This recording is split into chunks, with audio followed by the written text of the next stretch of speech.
Cheque bounce case में शिकायतकर्ता अक्सर कोर्ट केस फाइल करके बेफिक्र हो जाता है और यह सोचकर आश्वस्त रहता है कि मैंने केस फाइल किया है, बैंक मेरे फेवर में है, एक्ट की सेक्शन 139 और 118 की प्रजम्पशन मेरे फेवर में है, तो मैं यह केस आसानी से जीत जाऊंगा।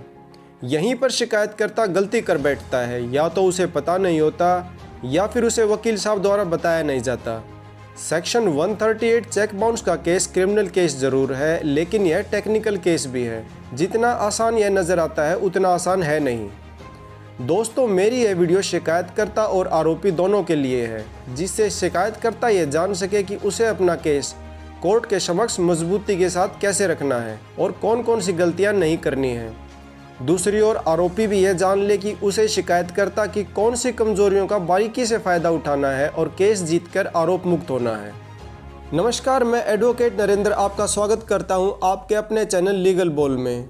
दोस्तों, आज की इस चेक बाउंस केस से रिलेटेड छोटी सी वीडियो में मैं काफ़ी सारे इंपॉर्टेंट पॉइंट बहुत ही सरल और स्पष्ट शब्दों में कवर करने की कोशिश करूंगा और बताऊंगा कि सेक्शन 138 नेगोशिएबल इंस्ट्रूमेंट एक्ट के तहत किए जाने वाले चेक बाउंस केस में किन किन बातों का ध्यान रखा जाना केस के लिए ज़रूरी है। शिकायतकर्ता को ऐसे कौन से फैक्ट प्रूव करने होंगे जिससे वह आसानी से केस में जीत हासिल कर सके। लेकिन आगे बढ़ने से पहले अगर आप इस चैनल पर नए हैं तो चैनल को सब्सक्राइब कर लें, ताकि मेरी आने वाली वीडियो की जानकारी आपको समय पर मिलती रहे। तो चलिए शुरू करते हैं। पहले बात करते हैं कंप्लेनेंट पक्ष की। अपने केस को प्रूव करने का बर्डन शिकायतकर्ता पर होता है, ना कि आरोपी पर। शिकायतकर्ता की ड्यूटी होती है कि वह अपने केस को बियॉन्ड रीजनेबल डाउट सिद्ध करे, न्यायालय के समक्ष यह साबित करे कि जिस डेट अर्थात ऋण की एवज में जो चेक आरोपी ने इशू किया था वह डेट लीगल एनफोर्सेबल डेट था और उसे देना आरोपी की लायबिलिटी थी। शिकायतकर्ता को यह साबित करना होगा कि वह आरोपी को ऋण देने के लिए आर्थिक तौर पर पूरी तरह से सक्षम था। शिकायतकर्ता को यह भी साबित करना है कि जो पैसा उसने आरोपी को ऋण दिया था वह पैसा लीगल था और लीगल काम के लिए ही आरोपी को लीगल तरीके से दिया गया था। शिकायतकर्ता को यह भी ध्यान में रखना होगा कि चेक बैंक इनकैशमेंट से लेकर कोर्ट केस फाइल किए जाने तक रिक्वायर्ड टाइम पीरियड की सभी शर्तों को पूरा करता हो, तभी कोर्ट इस केस का संज्ञान लेगा, अन्यथा कोर्ट केस को सुनवाई से पहले डिसमिस कर सकता है। और अगर शिकायतकर्ता फैक्ट्स को प्रूव नहीं कर पाता, नाकाम रहता है, तो वह केस हार भी सकता है और उसे भारी नुकसान उठाना पड़ सकता है।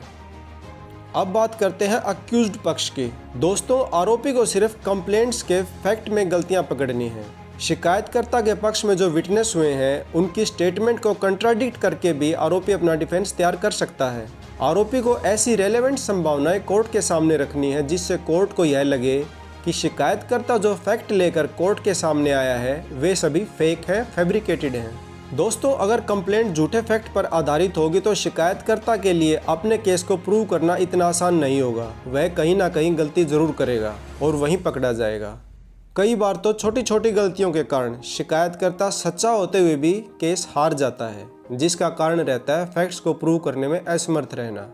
अब बात करते हैं कोर्ट केस होने से पहले आरोपी को क्या सावधानी रखनी है और कैसे अपना डिफेंस तैयार करना है।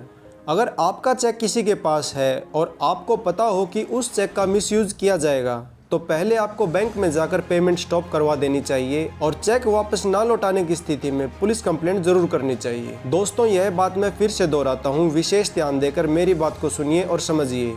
अगर आपका चेक नाजायज़ रूप से किसी के कब्जे में है और वो आपको चेक इनकैश करवाने की धमकी देता है, तो एफआईआर दर्ज करवाइए, और एफआईआर दर्ज ना की जाए तो कोर्ट में उस व्यक्ति के अगेंस्ट एक क्रिमिनल कंप्लेंट फाइल कीजिए। चेक बाउंस का केस होने पर यह आपका सबसे बड़ा हथियार साबित होगा।